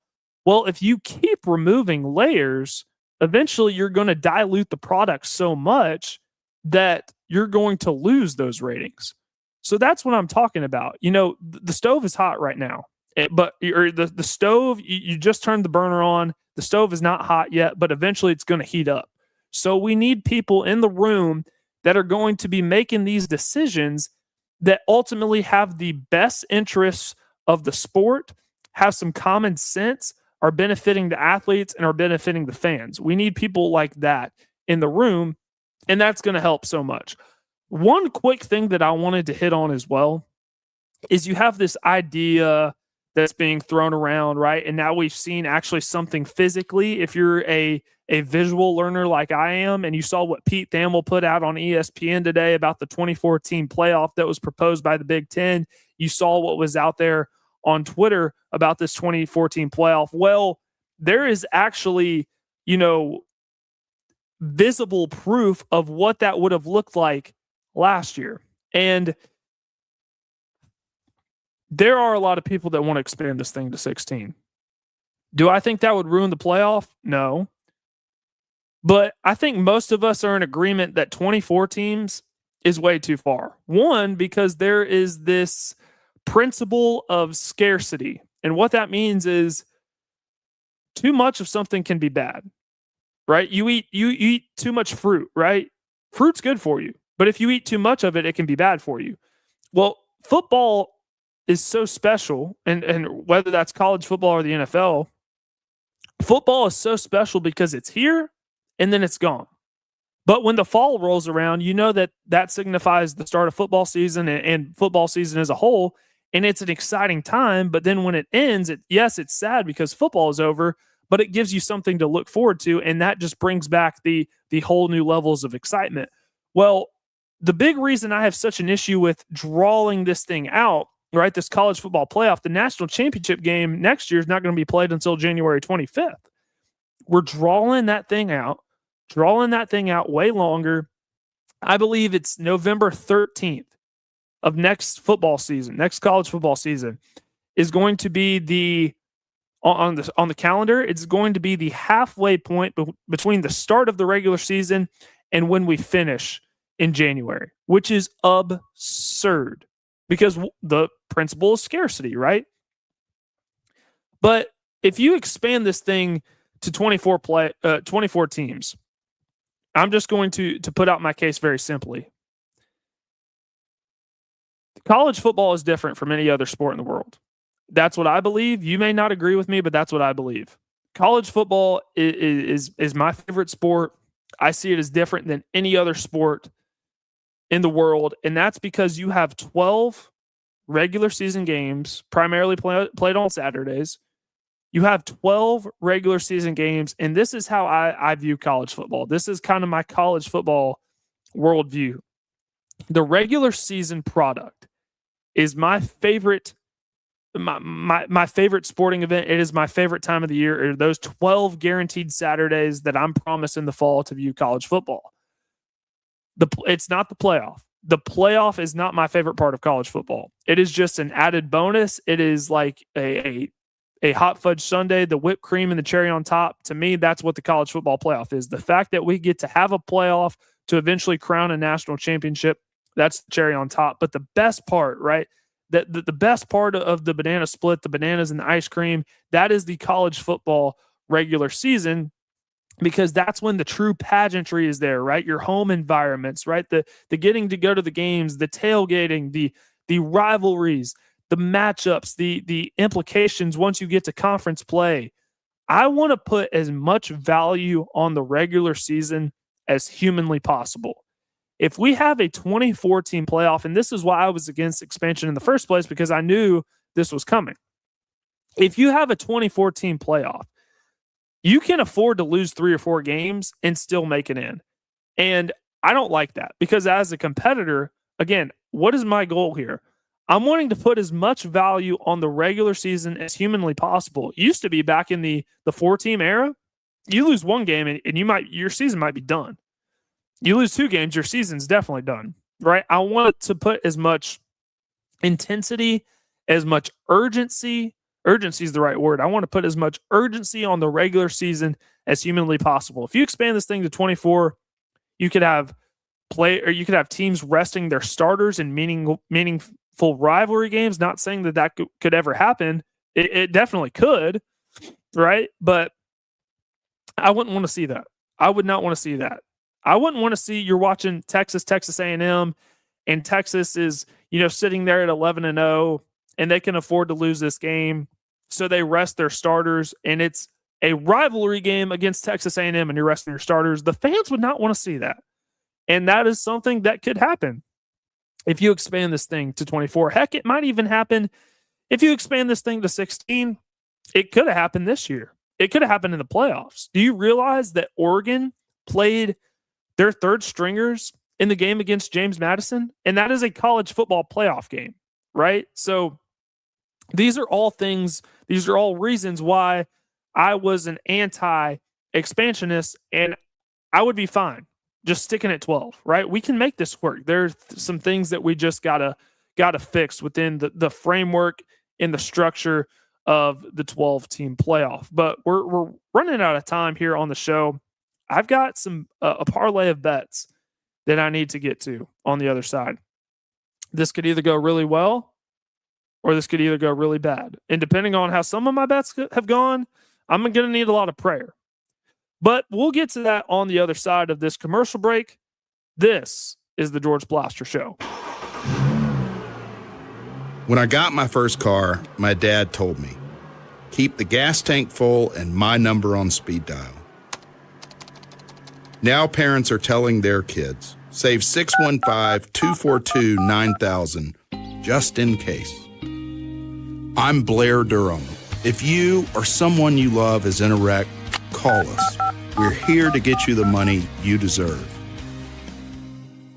Venture Express has been helping people in this area for more than 40 years. They're headquartered in Murfreesboro with over 30 years of dedicated fleets involving production, manufacturing, and corrugated experiences. They're an asset-based company with over 700 tractors, 4,000 trailers, and 800 drivers. If you need their help, dial them up 615-793-9500 or log on to ventureexpress.com. You've heard me talk about the putting zone. Well, guess what? It's now open, and it offers a revolution. As the trusted premier custom home builder in Middle Tennessee, Donnelly Timmons has over 20 years of experience in the industry. Whether you're looking to build your dream home or renovate your current home, their team will ensure that every client and every remodel is unique, luxurious, and completed on time within budget. Founders Dustin Timmons and Joey Donnelly have over 25 years of construction experience in the Nashville area. Together, they have completed projects in Forest Hills, Oak Hill, Green Hills, Franklin, and Brentwood. Dustin and Joey believe that communication is the most important aspect of all construction projects. Therefore, they personally manage each project themselves and are involved in job site activities on a daily basis. Their commitment to quality and integrity has earned them an outstanding reputation among their clients. Contact them to set an appointment for a free consultation or to view some of their completed projects. Give them a call at 615-456-7983 or log on to DonnellyTimmons.com.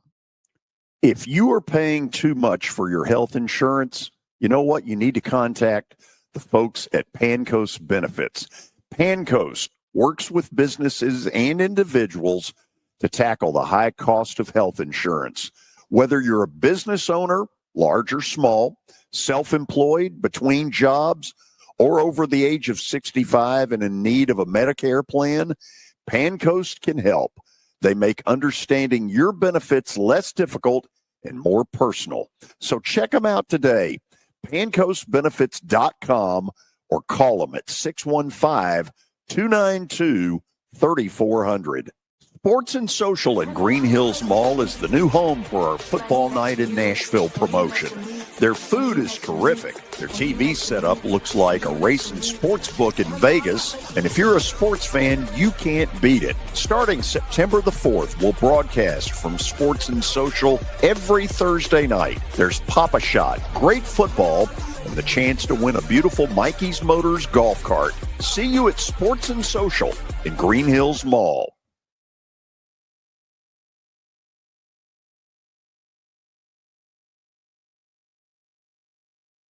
Welcome back into the George Plaster Show as we're wrapping up for the week. And by the way, a quick U.S. or not a U.S., but an Olympic hockey update. Canada has routed Switzerland 5-1 and has clinched Group A. So if you're one of those like myself who is hoping for a USA-Canada matchup in the Olympics, that's something to keep an eye on. And also Tennessee, they are taking on Nicholls State right now in college baseball.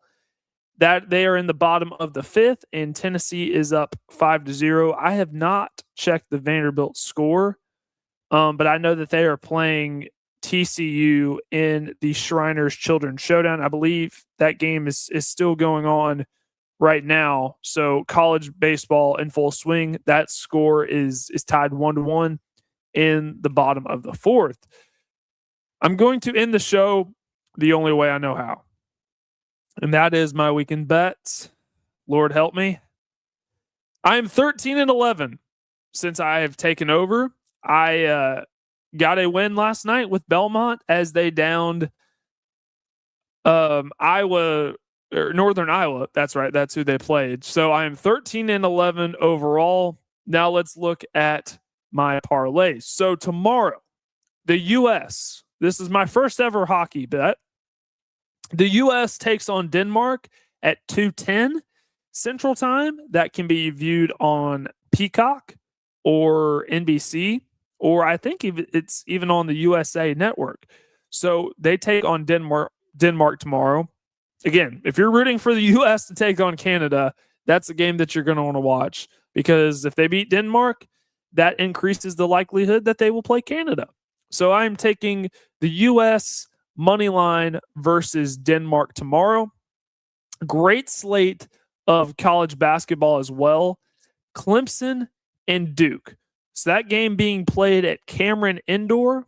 Now, Duke is coming off of their loss, right, to North Carolina last weekend in the Tobacco Road rivalry. They rebounded with a midweek victory over Pitt. And Clemson has come in limping because they just lost to Virginia Tech, a team that is on the bubble right now, according to Joe Lunardi's latest bracketology. So you have Clemson and you have Duke, a top 20 showdown at Cameron Indoor. I'm taking Duke outright. They are a 12.5 point favorite. I'm taking Duke outright to beat Clemson in an ACC showdown. That is at 11 a.m. on ESPN. Kansas is taking on Iowa State. Now, I just got word from Pete Thamel that Darren Peterson is good to go for tomorrow's game. Iowa State is coming off of a midweek loss to TCU. Kind of one of those unexpected things. But Hilton Coliseum in Ames, Iowa is one of the toughest places to play in the entire country. Kansas is coming off of a big win against, the number one team in the country in Arizona. And we saw that when North Carolina got a big win over Duke, they had a letdown spot and they lost to Miami on Monday night. Will that same thing happen to Kansas? Who's to know? Iowa State is a very good team, very good specifically on the defensive side of the ball. Iowa State's a 5.5 point favorite. Makes sense because they're at home. But Kansas is one of the hotter teams in the nation. So I'm taking the easy way out because I'm not projecting a winner in this game, but I'm picking Kansas to cover the spread. Hands down. Moving on, we have Florida and Kentucky, a game that is 2 p.m. on ABC.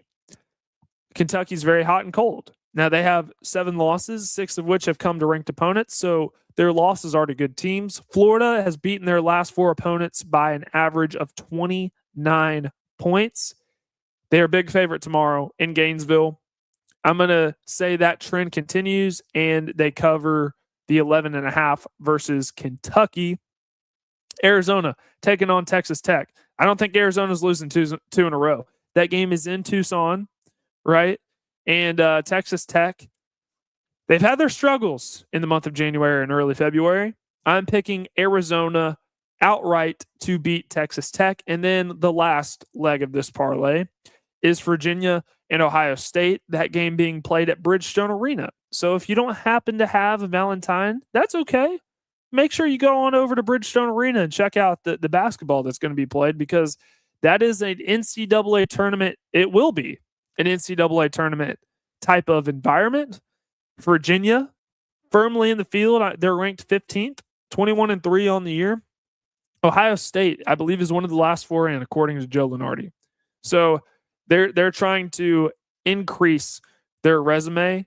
I don't think it'll be enough. I think Virginia's a really good team. I'm picking Virginia to beat Ohio State on a neutral floor from Bridgestone Arena. So to recap, USA money line versus Denmark tomorrow, 2:10.